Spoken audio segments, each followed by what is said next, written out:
আজ শোনাবো এক হার না মানা ছোট্ট ছেলের গল্প। কাহিনী নয়, সত্য। ছেলেবেলায় বাবা মাহীন এই ছোট্ট ভাইকে মানুষ করেছেন দিদি। স্কুলে পড়ার সময় কমলালেবু দৌড়ে তৃতীয় হয়ে পেয়েছিলেন বাড়ি। কিন্তু সেই তৃতীয় স্থানাধিকারী নদিয়ার আতর আলী রাজ্যের হয়ে আন্তর্জাতিক খেতাব জিতে ফিরলেন বাংলায়। রানাঘাটের শ্রীনাথপুরের বাসিন্দা আতর আলী নেপালের পোখরায় আন্তর্জাতিক মিটে 200 ও 400 মিটারে দেশের হয়ে সোনা জিতেছেন।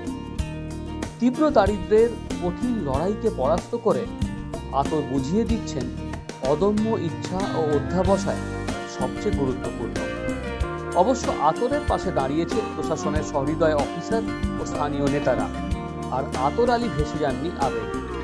তার কৃতজ্ঞতা মাতৃ সমা দিদির কাছে, আর যারা তার পাশে দাঁড়িয়েছেন তাদের প্রতি।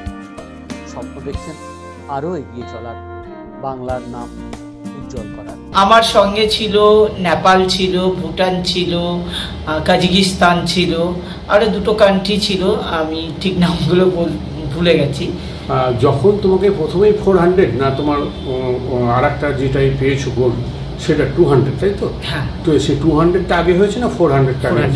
400। তাহলে তোমার মনে তো চাপটা বেশি ছিল। আর এই যে জয়, এই জয়টা কাকে উৎসর্গ করবে? এটা আমি সবার মাঝখানে আমি বিলিয়ে দিতে চাইছি। এই কারণেই আমি সবার জন্য এই জয়টা আমি তুলে ধরেছি।